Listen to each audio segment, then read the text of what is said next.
করবেন, আল্লাহ যেন এই ছায়াটা মাথার উপরে রাখে।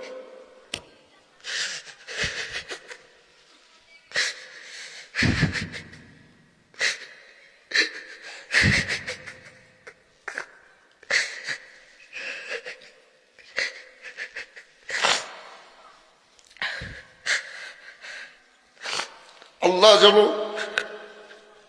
যাদের বাবারা মাথার উপরে আছে ছায়ার মতো, আল্লাহ যেন দুনিয়ার সব বাবাদেরকে বাঁচায় রাখে, সন্তানদের। যাদের বাবা মা চলে গেছে, যাদের বাবা মা চলে গেছে, আল্লাহ যেন সব বাবা মাদেরকে মাফ করে দেয়। সব বাবা মাদেরকে যেন আল্লাহ জান্নাতের আলা মাকাম যেন আল্লাহ পাক নসিব করে।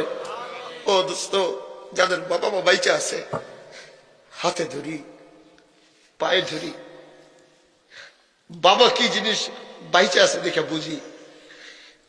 আমি আজকে বাবারে পাশে রেখে একটা কথা বলি, আমার মনে পড়ছে 2010 সাল, আপনারা জানেন বাবা একবার মুন্সিগঞ্জ সফর কইরা অ্যাক্সিডেন্ট করছিল, হাত ভাঙা গেছিল, মনে আছে আপনাদের হয়তো। 12 দিন বার্ডেন হসপিটালে ভর্তি। তখন মাদ্রাসায় পড়তাম, ছোট্ট একটা মোবাইল আছিল, বাটন মোবাইল, যেটা দিয়ে মাঝে মাঝে কথা বলতাম। তাও আমার কাছে থাকতো না, আমাদের একজন খাদেম ছিল, তার কাছে থাকতো, নিয়ে একটু ফোন দিতাম। বাবা কি জিনিস ওই দিন বুঝতে পারছি। আমি বাবারে ফোন দিছি যে বাবা, মোবাইলে 50টা টাকা দরকার, একটু ফ্যাক্সুলেট করে দিয়েন। আমি ওই মুহূর্তে জানি না যে উনি তার হাত ভাইগা মাথা ফাটায় হাসপাতালে শুয়ে রয়েছে। একটা সেকেন্ডের আওয়াজে আমার বুঝতে দেয়নি। মোবাইলে টাকা আসছে, বাসা থেকে খবর এলো বাবা অ্যাক্সিডেন্ট করছে, যাওয়া লাগবো। গিয়া বাবার যখন দেখলাম এই অবস্থা, সময়টা মিলায় দেখলাম বাবা যখন আমার মোবাইলে 50টা টাকা পাঠাইছে, তখন বাবা হাত পা ভাইগা মাথা ফাটায় হসপিটালের বেডের শোয়া কাতরাইতেছে। ও বন্ধু, বাবারা পৃথিবীর প্রতিটা বাবাই এরকম, সন্তানের হাত বাইচা থাকতে কোনোদিন ময়লা হইতে দেয় না।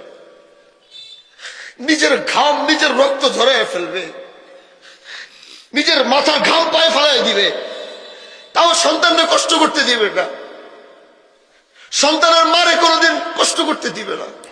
পৃথিবীর প্রতিটা বাবাই এরকম। ও বন্ধু, যাদের বাবা মা বাইচা আছে, বাবা মার খেদমত কইরেন, দোয়া কইরেন, আমরাও যেন বাবা মার সে কদর করতে পারি, বাবা মার সে খেদমত করতে পারি। আল্লাহ সবাইকে ভালো রাখুক, আল্লাহ সবাইকে সুস্থ রাখুক। আবার যদি কোনোদিন হায়াতে বেঁচে থাকি, আবার আপনাদের সাথে দেখা হবে।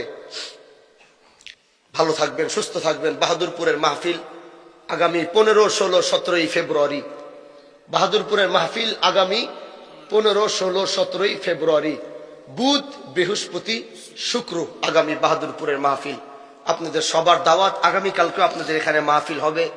আমাদের আস্তানার সম্মানিত গদিনী শিল্পীর সাহেব, আমার শ্রদ্ধেয় বড় ভাই আব্দুল্লাহ মোহাম্মদ হাসান দামাত বারাকাতুহুম, তিনি আপনাদের এখানে আসবেন, বয়ান করবে। আল্লাহ আগামীকালকের মাহফিলকেও যেন কবুল করে। যাওয়ার আগে ছোট্ট একটা কথা বলি, 2 মিনিটের সময় নিব।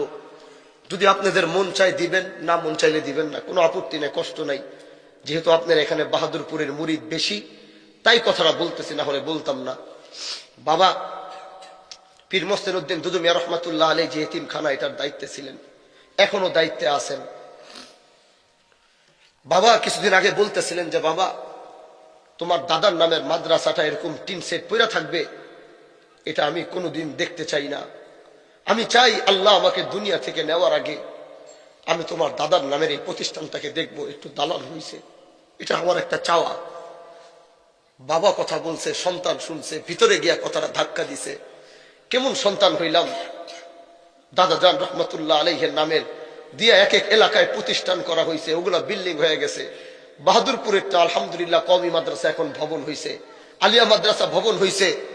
দাদার নামের এই মাদ্রাসা, যে মাটিতে দুদু মিয়া ঘুমায় রয়েছে, ওই মাটিতে তার নামের মাদ্রাসা টিন সেট থাকবে, কেমন লাগে। বাবারে বললাম, বাবা দোয়া করেন, চেষ্টা করি। বাপু 2 জন মিলা নামলাম, আল্লাহ ভরসা।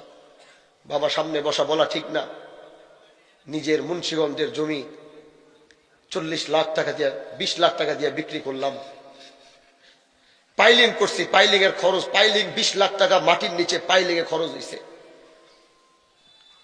পাইলিং এর বিল 20 লাখ টাকা কই থেকে দিব? আল্লাহ আমাদের অনেক সম্মান দিছে, অনেক কিছু টাকা দেন আলহামদুলিল্লাহ, সম্মান যেটা আছে ওই অর্থ তো নাই যে দিব। বাবা বলল, বাবা আমার একটা জায়গা আছে মুন্সিগঞ্জের, যে আপনাদের কালীনগর, এখানে জায়গাটা 20 লাখ টাকা বিক্রি কইরা পাইলিং দিছি, আর মাটির নিচে সব খরচ হয়ে গেছে, উপরে কিছু নাই। তারপরে যোগান দিতে দিতে আলহামদুলিল্লাহ গত 3 দিন আগে, আপনারা এখন এবার বাহাদুরপুরে গেলে দেখবেন, আমরা আমাদের বেস ঢালাই দিছি। এখন পিলার গুলা দাঁড়াইছে, দেখতে বড় সুন্দর লাগে, পিলার গুলার দিকে তাকাইলে মায়া লাগে যে আলহামদুলিল্লাহ অন্তত পিলার গুলা তো দাঁড় করাইতে পারছি। এর মানে বিল্ডিং ইনশাল্লাহ এই 3.5 কোটি টাকার বিল্ডিং আল্লাহ পাক দাঁড় করাবে।